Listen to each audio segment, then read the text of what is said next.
오늘 설교 제목이 예수를 바라보자인데요. 여기서 바라보자라는 단어의 의미가요, 시선을 떼지 않고 집중하자. 헬라어의 바라보자는 단어의 의미는 시선을 떼지 않고 집중하자, 이런 의미입니다. 그러니까 단순히 보는 것으로 그치는 게 아니라 시선이 예수를 응시한 상태로 머물러 있는 것을 의미합니다. 바라보는 대상인 예수님을 객관적으로 관찰하는 게 아니라 예수님과의 어떤 영적 일치와 교제를 그렇게 지향한 그런 의미를 담고 있는 단어라. 이게 이제 기독교인이라면 습관화되어야 되는 기도, 묵상, 찬양 이러한 것과 깊이 연결된 그런 내면의 영적 행위를 이렇게 바라봄이라고 표시할 수 있죠. 또 예수를 바라본다는 것은요, 단지 예수님을 기억하거나 생각하는 것을 넘어서 예수님께 내 삶의 초점을 맞추고요. 그래서 이 악한 세상을 살면서 아무리 상황이 흔들려도요, 나의 시선을 예수 그리스도께로 고정한 그런 신앙의 태도를 말하는 겁니다. 고린도후서 3장 18절 말씀 보세요. 우리 함께 읽어봅니다. 우리가 다 수건을 벗은 얼굴로 거울을 보는 것 같이 주의 영광을 보며 그와 같은 형상으로 변화하여 영광에서 영광에 이르니 곧 주의 영으로 말미암으리라. 주의 영광을 보면 주와 같은 형상으로 변화된다는 말씀, 바라보는 만큼 변화된다는 말씀입니다. 영적인 변화는 바로 바라보면서 시작됩니다. 예수님의 성품, 예수가 지신 십자가, 부활의 영광, 이러한 예수의 사건들을 묵상하고 응시할 때 성령께서 그 형상으로 우리를 기적하시는 것.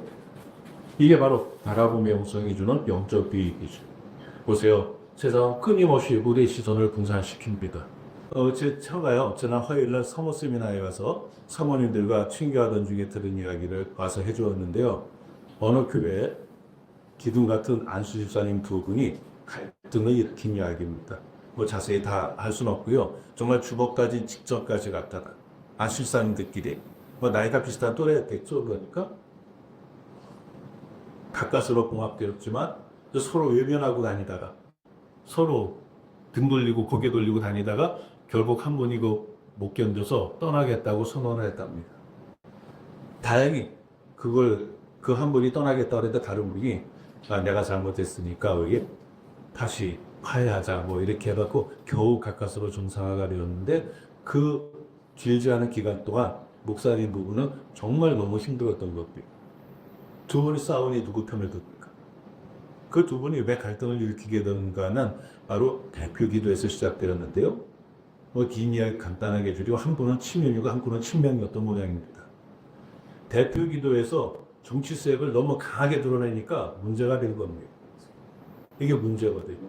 다 자기 생각이 옳다면서요, 상대방을 참 이상한 사람이라고 봅니다. 똑같습니까? 좌우를 막론하고요, 정치 유튜브의 99%는 가짜거나 과장되거나 왜곡된 건데 내가 본 유튜브는 진실이야 라고 믿는 겁니다. 그 아무 그거 없는 이야기를 너무 쉽게 믿고 나만 믿으면 그만인데 막 전하고 싶어 합니다. 오늘 아침에도 카톡을 받았는데요, 그 성경 공부하는데도 연세 드신 목사님이 또 쭉 보냈어요. 뭐 전화만 받으면 7몇만 원이 빠지고 뭐만 하면 얼마가 빠지고 뭐 벌써 몇 년 전부터 나오는 건데 긴급 뭐 몇 번도 긴급 해갖고, 그럼 유튜브 보고 쏘가서 자 나만 쏘면 되지, 나만 그거 안 하면 되지 자꾸 알리고 싶으니까.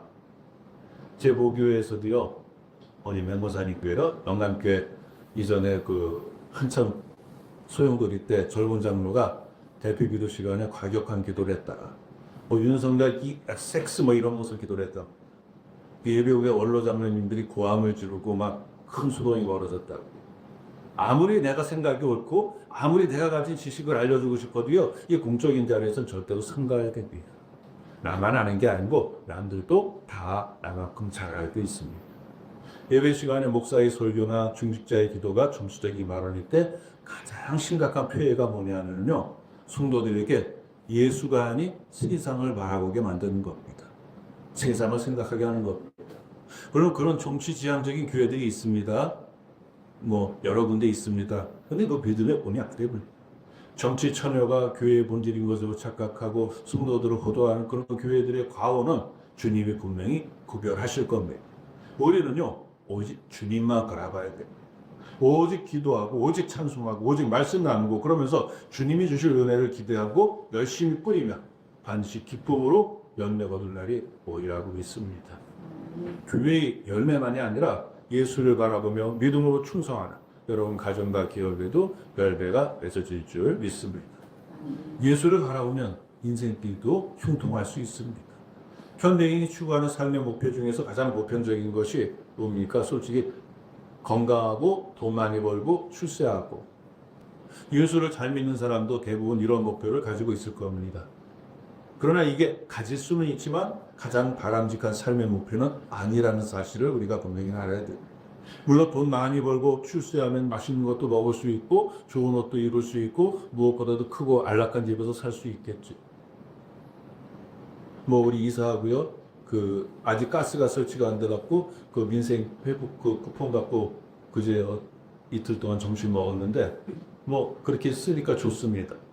근데 어쨌든 가고 싶은 것도 마음대로 갈 수 있겠죠. 그러니까 돈 많이 벌고 출세하는 것이 나쁜 일이 아닙니다. 아니 오히려 그러기 위해서 노력해야 됩니다. 기왕이면 돈 많이 벌고 기왕이면 사회적 위치에서 남보다 우위에 서는 게 좋습니다. 그러니까 돈을 많이 벌기 위해서 좋은 자리에 올라서기 위해서 더 열심히 배우고 더 열심히 일하고 더 열심히 노력해야 됩니다. 그게 우리를 이 땅에 보내신 하나님의 뜻이기도 합니다. 그러나 정말 지혜로운 사람은요, 이것을 최고의 목표로 삼지는 않는다는 겁니다. 이것은 아무리 중요해도 절대로 영원하지 않기 때문에. 어리석은 사람들이 세상을 보고 아우성 칠 때 지혜로운 사람들은 현실의 세상 너머에 있는 영의 세계를 바라봅니다. 가장 지혜로운 인생은 현실의 삶에 충실하면서도 내세를 바라보며 영원한 삶을 준비하는 그러한 인생입니다. 그러기 위해서는 이 바라봄에 더 넓고 더 깊은 안목을 갖춰야 됩니다. 세상만 바라보지 말고요. 세상의 주관자이신 주님을 바라보는 지혜가 있어야 된다는 말씀이죠. 우리의 노력을 보시고 판단하시고 열매 맺게 해주시고 복 주시는 분이 바로 하나님이기 때문에. 따라서 우리는 하나님을 온전히 바라볼 줄 알아야 됩니다. 현실의 삶도 중요하죠. 정말 중요합니다. 그러나 하나님을 바라봐야 하나님의 뜻을 알 수 있고 그래야 현실의 삶에 대해서 내가 더 생각을 할 수 있습니다. 예수님을 바라봐야 예수님 같이 살 수 있습니다. 자, 그럼 이제 예수님을 바라보는 삶을 위해서 필요한 조건이 무엇일까? 이 세상에서 성공하는 사람들을 보면 남다른 재주나 특별한 능력이 있어서라기보다는 보통 사람에서 찾아볼 수 없는 그러한 점이 있는데 그 중에 하나가 뛰어난 인내력입니다. 그러니까 선천적인 재능도 중요하겠지만 그보다 끝천적인 노력이 더 필요하다는 말이겠죠. 에디슨이 정부 만드는데 3만 3천 번입니까? 3만 번이니까 시스템을 했다는데 보통 사람 같으면 그냥 100번, 50번 하다 때려쳤겠죠. 수천, 수만 번을 계속. 이게 인내입니다. 구천적인 노력. 자기 분야에서 성공한 사람들은 상상할 수 없는 노력과 인내를 통해 성공한 사람이 많습니다. 근데 반대로 실패하는 사람의 특징이 뭡니까? 쉽게 포기한다는 거죠. 요즘에 아주 끔찍한 사건이 하나 있었잖아요. 아버지가 아들을 사제총으로 사살한 사건인데 세상이 아무리 악해져도 이건 상상할 수 없는 일이잖아요. 여러분들 기사를 봐서 잘 아시겠지만 자녀가 부모를 죽이는 일은 가끔 있어서 정말 있으면 안 되지만요. 가끔 있어서 직계존속살인죄라는 그 법이 있잖아요. 직계존속살인죄 일반 살인보다 가중처벌되고. 근데 부모가 자식을 죽이는 일은 없기 때문에 직계비속살인죄는 아예 법 자체가 없다고 합니다. 근데 그 아버지라는 사람이 어떤 사람입니까? 이혼한 전처, 즉 사망한 아들의 어머니 말에 의하면 진득하게 한 가지 일에 집중하지 못하는 사람으로 보였겠다. 대학 학비도 아내가 다 대주었는데 대학원도 다니겠다 해서 또 미뤄줬더니 1년 다니다 말고 사업도 이것저것 하겠다 하는 것마다 다 말아먹어서 계속 대줬는데 어떤 사업을 하고 어떻게 망했는지 모릅니다만 사업을 했다가 금방 접고 다시 다른 사업하고 금방 접고 이런 사람은 재주는 많은데 끈기가 없는 것. 아무리 많은 재능이 있어도요. 끈기 있게 노력하지 않으면 그 재능을 다 발휘할 수 없습니다.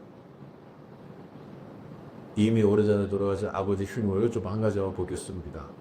저희 집에서 안양천이 가까웠었는데 도리천인가요? 뚝 있는데 그 옆에 미꾸라지가 많거든요. 그래서 어머니가 추어탕 먹고 싶다고 미꾸라지를 좀 잡아오라 해서 저희 어린 우리 형제들하고 아버지가 그 바켓을 아래 나하고 삽하고 들고 가셨어요. 많이들 잡습니다. 근데 아버지가 펐어요? 없어. 또 다른 데가 또 펐어요? 없어요. 방에 듣고 다녔어요? 없어요. 근데 보니까 한 군데 계속 퍼내 나오더라고. 뻔을 퍼내 나오는데 한두 번 퍼보고 없다고 돌아치고 다른 데로 옮기고 결국 한 마리도 못 잡고 돌아왔던 그런 기억이 자주 하게 때 있습니다. 끈기 있게 노력해야 됩니다. 재능이 많은 것만으로는 성공하지 못합니다. 훌륭한 교육을 받는 것만으로 성공하지 못합니다. 용기 있는 것만으로도 성공하지 못합니다. 왜요? 이유는 한 가지, 인내가 없으면 안 돼요. 물론 재능이 있고 전문성이 있고 용기까지 있으면 아니 그 중에 하나만 있어도 거기에 끈기까지 있다는 크게 성공할 수 있을 겁니다.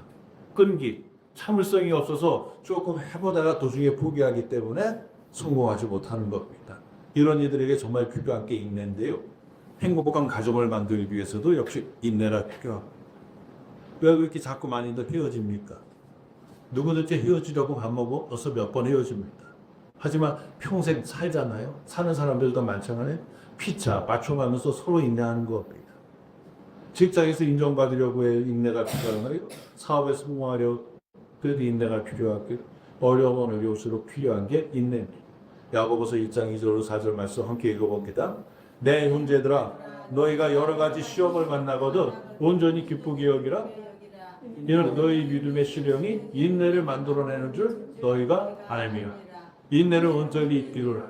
이는 너희로 온전하고 구비하여 죽어도 부족함이 없게 하려 하리라. 시련과 연단은 인내를 만들어내고 위대한 사람들은 모두 인내를 통해서 만들어진 사람들입니다. 10여 년 전에 해외에서 실제로 있었던 사건인데요. 그 해외 두피게 크게 화제가 됐던 사건인데 한 무리의 인구들이 철도 터널 공사를 하고 있었습니다. 그때 갑자기 크게 무너지면서 터널 입구가 막혀버렸습니다. 외부와 바깥과 그 안이 차단되어 버린 거죠. 그래서 밖에 있던 동료들이 중장비로 동원해서 즉시 구조에 들어갔습니다. 흙더미를 팍 파헤치면서 몇 시간이 들어간 다음에 그 안에서 갇힌 사람들을 만나는데 여기 반전이 있었습니다. 안에 갇혀 있는 사람들이 어떻게 있었을까요? 저쪽 벽으로 계속 땅굴을 자기들 평소 업무대로 파고 있었던 겁니다. 일을 중단하지 않고 묵묵히 그 물을 파고 있었습니다. 또 놀라운 것은요, 태연하게 가지고 들어간 식사까지 거기서 다 나누고 땅을 파는 일을 계속했던 겁니다. 그 위기의 순간에 우리 같은 당연히 이쪽 입구 쪽으로 막 땅을 팔 텐데 저쪽으로 계속 가는 길. 어떻게 그럴 수 있느냐 물었더니 이쪽은 동료들이 당연히 구조하러 올 것이기 때문에 우리는 우리 할 일을 계속 한 것이다 라고 이야기하는 것.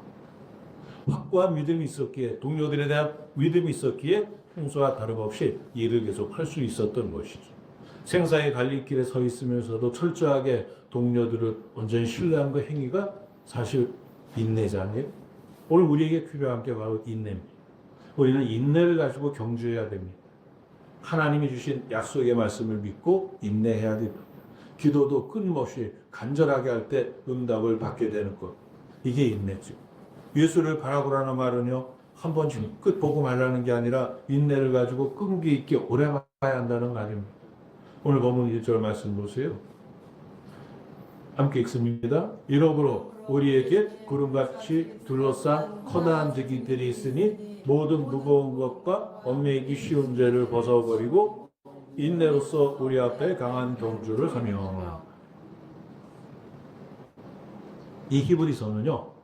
성경 66권 가운데 저자가 불명확한 거의 유일한 성경입니다. 물론 다른 성경들도 저자에 대한 논란들이 많이 있지만 이 성경은 아예 저자가 없습니다. 과거에는 바울의 저작설이 유력했는데요.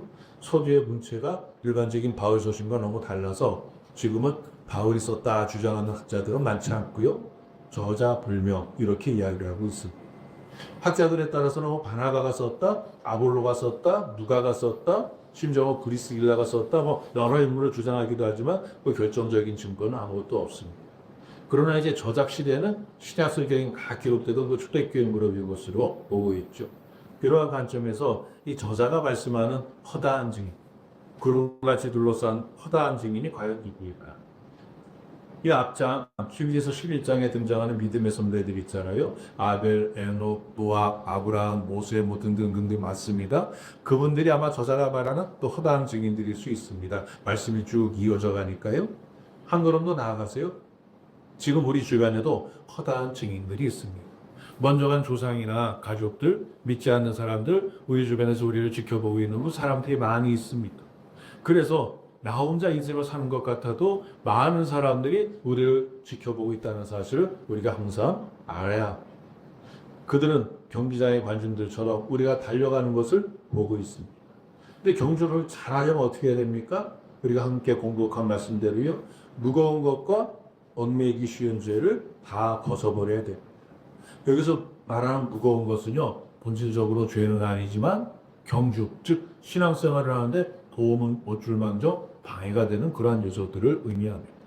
삶의 질, 관심사, 습관, 집착, 관계 이렇게 우리가 하나님께 집중하지 못하게 만든 그러한 요소들이 있잖아요. 많이 있거든요. 그런데 분수해봤지 않은 과도한 욕심으로 인한 물질에 대한 지나친 집착으로 하나님 나라보다 이 땅의 문제에 더 초점을 맞추게 하고 또 요즘같이 뭐 정체성, 성정체성도 중요하고요. 또 자신의 정체성 문제도 심각하죠. 사람들이 내면이 아닌 외모나 사회적 지위에 대한 집착, 믿음의 길에서 더 마음을 무겁게 만드는 그러한 일들입니다. 뿐만 아니라 신앙을 방해하거나 부정적인 영향을 주는 관계들이 있습니다. 다 우리 마음을 누르는 짐이 될 수 있습니다. 심지어 미래에 대한 지나친 염려로 자녀 문제나 경제적인 문제를 하나님께 온전히 맡기지 못한 채 근심하고 걱정하는 마음이 가득하면 결국 신앙의 자유를 잃게 될 수도 있습니다. 이렇게 무거운 것들을 다 제거하고 그리고 얽매이기 쉬운 죄도 멀리해야 됩니다. 얽매이기 쉬운 죄라는 표현은 우리 각 사람을 쉽게 붙잡고 넘어뜨리는 죄입니다. 즉 개인적으로 취약한 죄, 자주 반복되는 죄를 의미하는데 이러한 죄들이 개인적인 습관으로도 나타날 수 있습니다. 그 기후식품 같은 것도 있고요. 히브리서 기자가 이 죄를 얽매이기 쉽다고 표현한 이유는 대수롭지 않은 것 같아 보이는 죄가 마치 덫처럼 우리를 감싸고 넘어지게 만든다는 뜻입니다. 그런데 그만한 마음을 잘 다스리지 않으면 자신의 의로움이나 또 성공에 대한 자부심으로 인해서 하나님보다 나를 더 앞세울 수 있습니다. 내가 한 거야. 하나님이 해주신 게 아니라 내가 한 거야. 그래서 음란도요, 눈과 마음을 정결하게 하지 못하는 습관적인 죄에 속한 시기와 질투 있잖아요. 타인의 복을 진심으로 축복하지 못하는 그런 마음 있잖아요. 사촌이 땅을 사면 배가 아프다는 말이 있잖아요. 이게 의학적으로 증명할 수 있다는 사실을 저 얼마 전에 알았는데 유퀴즈에 대장암의 권위자가 나왔잖아요. 그분이 하는 말인데 뇌와 장이 연결되어 있어서 뇌가 불편한 생각을 하게 되면 바로 장이 영향을 받다. 장이 꼬인다거나 장이 아프다거나 뇌의 생각을 받아서 바로 작용한다는 거. 그러니까 다른 사람을 시기하고 질투하는 마음은요. 바로 자기의 건강도 해칠 수 있다는 사실을 알아야 됩니다. 게으름도 우리를 얽매이기 쉬운 죄. 왜요? 말씀과 기도 생활에 반복적인 태만을 가져오기 때문에 좀 이따 하지, 뒤에 하지, 늦게 하지 미루다 보니까 그럼 예수를 바라보는 삶에 아주 부정적인 영향을 끼치게 되는 것이죠. 그 밖에도 뭐 분노라든가 원망이라든가 자기연민이라든가 뭐 여러 가지 하나님을 신뢰하지 못하게 만드는 마음들이 다 이게 얽매이기 쉬운 죄에 속합니다. 사단이요. 사람마다 잘 넘어지는 그 죄를 알고 있습니다. 우리 맹목사는 어떤 면에 약해. 우리 집사님은 어떤 면에 약해. 그럼 그 면으로 자꾸 공격하거든요. 어떤 사람은 말로 자주 죄를 짓고 어떤 사람은 음란의 유혹에 약합니다. 어떤 사람은 지나치게 자존감이 높아서 시기를 잘하고요. 타인과의 비교에 쉽게 휘둘립니다. 사단이 그 약점을 공략해서 얽매이기 쉽게 만드는 거죠. 그런데 인간관계 속에서 아주 사소한 문제로 시험에 들고 공동체를 떠나는 일을 반복하는 사람들이 있거든요. 과거에 친하게 되든지 후배 하나가 그랬는데 걔는 어디 가든지 꼭 자기를 싫어하는 사람이 있습니다. 꼭 싫어하는 사람이 있어요. 그 부딪힌다 그 사람이 나가요. 또 다른 사람이 자기를 싫어합니다. 이게 얽매이기 쉬운 죄에 빠져 있는 것이죠.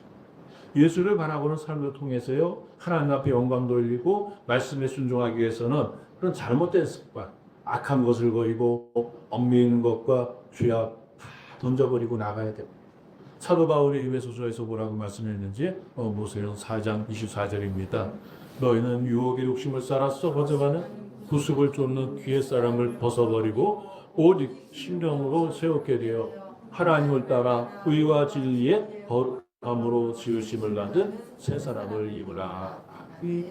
바울이 우리에게 새로운 사람이 되라고 했습니다.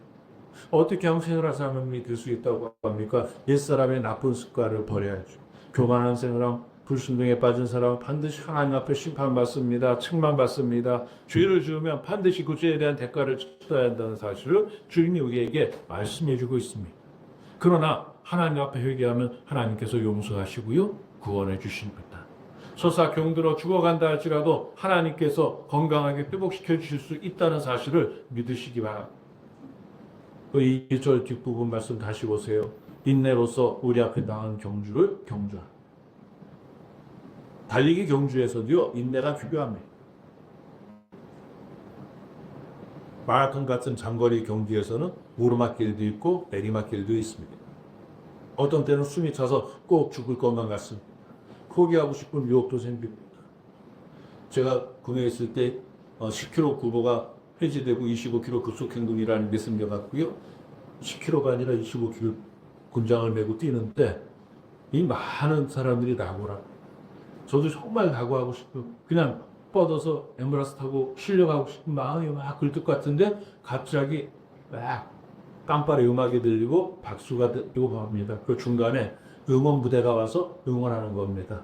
그 장교 부인들이 한복 입고 와서 박수 치면서 응원합니다.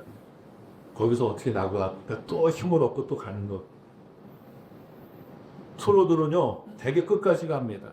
아마추어들은 그렇게 못합니다. 우리 인생, 우리 신앙생활비요, 장거리 마라톤 경기와 같습니다. 신앙생활을 하다 보면 낙심할 때도 있고요, 포기하고 싶을 때도 있고요, 기울어지기 그럴 때도 있습니다.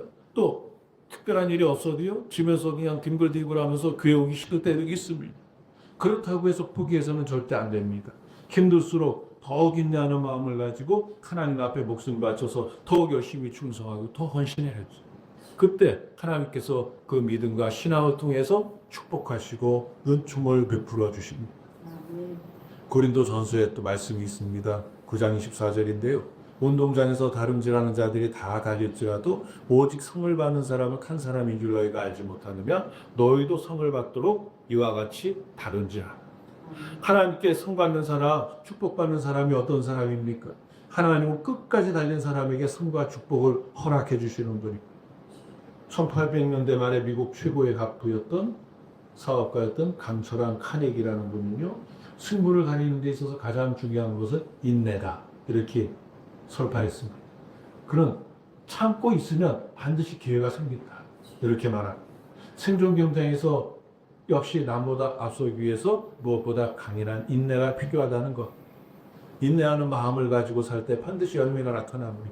공부하는 사람은 공부로서 목표를 세우고 일하는 사람은 수고함으로써 인내할 때 그 인내를 통해서 결실하고 열매 맺는 것. 조금 더 참고 견디면 되는데 도중 하차하는 사람들이 있죠. 저도 한번 그런 경험 이번에 이사하면서 있습니다. 한전이 아침에 전화를 보니까 이사 정산하기 위해서 전화를 하는데요. 15분 동안 기다리다 결국 끊었습니다. 해서 잠시 기다려달라고 메시지 나오고 15분 기다리다가 끊고요. 그냥 아예 제가 처음부터 고유번호를 새로 만들어갖고 그렇게 했는데 정말 조금만 더 하면 오겠지, 조금만 더 오겠지 하면서 도중에 포기하는 사람들 얼마나 많습니까? 과거에 요즘 같은 핸드폰 시대 아닐 때 연애할 때요. 얼마나 데이트 상대가 안 오면은 뭐 방법이 없잖아요. 작전 기다리기도 하잖아요. 늘 2시간씩 기다리게 했던 사람이 그분인지 제가 알고 있는데 그렇게 기다리게 하는 사람들도 있거든요. 네. 어쨌든 진득하지 못하게 계속 이의제를 바꾸는 사람. 하나님의 특별한 간섭의 은혜가 있기 전에는 절대로 성공할 수 없습니다. 그 점은 좀 시들하지만요. 한때 이명훈 콘서트 예약이 굉장히 큰 화제가 됐었잖아요. 근데 티켓팅에 성공한 사람들 이야기 들으면 비결이 하나입니다. 뭐예요? 그래서 버퍼링이 돼도 대기자 수가 30만이 되든 40만이 되든 일단 기다리는 것. 새로 고침 계속하면서 기다리다 보면은 갑자기 눈앞에 신세계가 펼쳐지더라고요. 그래서 예약하는 것. 왜 그렇게 되나요? 버퍼링에 열받은 사람들, 대기자 수 30만, 40만 보고 놀라서 포기한 사람들, 기다리지 못해서 빠져나간 사람들, 한꺼번에 우르르 다 빠져나가면은 오는 겁니다. 그렇게들 하더라고요. 예약을요. 신앙도 마찬가지입니다. 일단 하나님으로부터 사명을 받고 일을 시작했으면 열매 맺을 때까지 인내하면서 앞으로 나가야 하나님께서 축복하신다는 사실 믿어야 돼. 무엇이든지 꾸준히 하면, 그리고 충성되게 하면 하나님께서 때가 되면 축복을 허락하십니다. 그러니까 무엇을 하든지 인내를 갖고 끝까지 해야죠. 본문 2절 말씀 우리 함께 읽어봅니다. 믿음의 주여 또 온전케 하시는 이 예수를 바라보자 저는 그 앞에 있는 즐거움을 위하여 십자가를 참으사 부끄러움을 개의치 아니하시더니 하나님 불가 오른편에 앉으셨느니라. 달리는 사람에게는요 결승점이 있습니다. 우리의 결승점이 어디입니까? 우리는 우리의 결승점인 십자가 예수 그리스도를 바라보고 계속 달려야 합니다. 우리의 목표는 바로 예수님을 닮아가는 거죠. 달리면서 닮아가는 겁니다. 그래서 우리는 천국을 바라보고 예수님을 바라보고 소망을 돋고 달려갑니다. 또 예수님을 의지하고 기도하여 도움도 받습니다. 다른 것들 쳐다봐서는 안 됩니다. 다른 사람들 쳐다봐서도 안 됩니다. 뭐 세상 문제들 적어도 세상에서 살아가니까 관심 갖고 있어야 되지만 그거 교회에서는 그런 거 생각하면 안 됩니다. 자기 자신을 쳐다봐도 안 돼요. 낙심하고 절망하게 됩니다. 세상과 환경을 보면 불안합니다. 오직 우리가 봐야 할 것은 예수님 뿐입니다. 예수님만 바라봐야 돼요. 하나님만 바라봐야 됩니다. 역대하 20장에 보면은요, 여호사밧이 하나님만 바라보고 기도하여 전쟁에서 승리하게 된 이야기가 나옵니다. 여호사밧은 주변 국가들이 연합군이 되어서 쳐들어왔을 때 도저히 대적할 만한 능력이 없었습니다. 망할 수밖에 없었습니다. 그때 그는 역대하 20장 12절에서 이렇게 고백합니다. 우리 하나님이여 그들을 징벌하지 아니하시나이까. 우리를 치러 오는 이 큰 무리를 우리가 대적할 능력이 없고 어떻게 할 줄도 알지 못하고 오직 주만 바라보라이다. 오직 주만 바라보라이다. 얼마나 간절하고 애달픈 하소연입니까? 어찌할 방법이 없어서 이렇게 기도만 했습니다. 근데 하나님께서 북경을도 적군을 다 물리쳐 주시어서 전쟁에서 승리하게 되었습니다. 우리 하나님 바로 이런 분입니다. 하나님을 의지하는 사람, 예수를 바라보는 사람 어떤 상황이 와도 망하지 않습니다. 아무리 어려운 상황이 와도 절대로 패하지 않습니다. 하나님께서 승리를 보장해 주시기 때문에. 물론 이런 믿음의 논리가 통하지 않을 때도 있긴 있습니다. 어제입니까? 기도 안 하고 전혀 노력하지 않고 게으름을 부렸을 때. 기도했으니까 하나님 알아서 해주시겠지. 노력하지 않을 때. 또 나의 상대도 나와 같이 예수만 바라보고 열심히 기도하는 사람. 예컨대 전국 목회자 축구대회. 전국 목회자 다 어차피 기도하잖아요. 그 누구 기도를 하나님이 들으십니까? 그때는 열심히 노력하고 신령이 월등한 쪽이 이기겠죠. 하지만 이렇게 험한 세상에서 하나님을 모르는 무리들과의 싸움에는 반드시 예수를 바라보는 믿음의 행위가 필요한 겁니다. 신앙생활 열심히 한다고 하다가도 막상 어려운 일 닥치면 예수님은 뒷전인 듯 세상부터 바라보는 사람, 믿음이 적은 사람이지. 큰 믿음을 갖기 위해서는 예수를 바라보고 의심을 부딪혀야 됩니다. 우리는 예수를 바라보므로 담대한 인생을 살 수 있습니다. 목표를 정하세요. 목표를 정하고 그 목표를 향해서 전진해 나가야. 예수 그리스도의 연애를 생각하고 하나님의 말씀을 생각하고 하나님의 축복을 바라고 앞으로 나아가셔야 됩니다. 그리고 우리는 마지막 한 가지 목표, 먹든지 마시든지 무엇을 하든 간에 하나님의 영광을 위해서 살아야 됩니다. 좋은 일을 하려면 끝까지 해야지 도중에 포기하면 안 되거든요.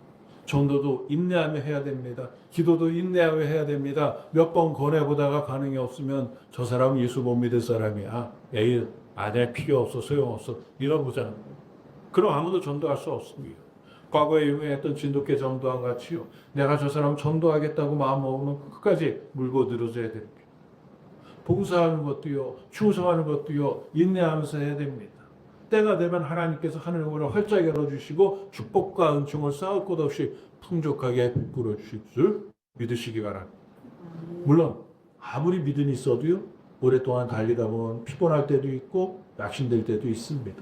달리기 경주자들은 목적지까지 가기도 전에 지치고 피곤해집니다. 도중에 포기할까 말까 아까 말씀드렸잖아요. 그러나 끝까지 달려야 된다고요. 일단 마음 먹었으면 끝장을 봐야죠. 신앙생활 마찬가지입니다. 교회 나와도 피곤하고 낙심될 때 있을 때 그러나 새벽기도, 심야기도, 수요예배 다 참석하면서 충성하는 그런 믿음은 아니라도요. 주일이라도 열심히 나왔어요. 끝까지 감당하면 하나님께서 함께 해주십니다. 그러면 우리 교회 표어가 갈라디아서 1장 9절이잖아요. 우리가 선을 행하되 낙심하지 말지니 피곤하지 아니하면 때가 이르니 거두리라. 피곤하고 낙심했다고 해도 절대로 포기해서는 안 됩니다. 어떻게 하면 낙심을 이길 수 있습니까? 어떻게 하면 포기하지 않고 목적지를 향해 달려갈 수 있습니까? 성경 말씀에서 그 답을 얻어야 됩니다. 몇 가지 성경 말씀을 제가 그냥 쭉 다 읽어드리겠습니다. 낙심을 이기려면 먼저 여호와를 기뻐해야 됩니다. 느헤미야 8장 10절 말씀 보세요.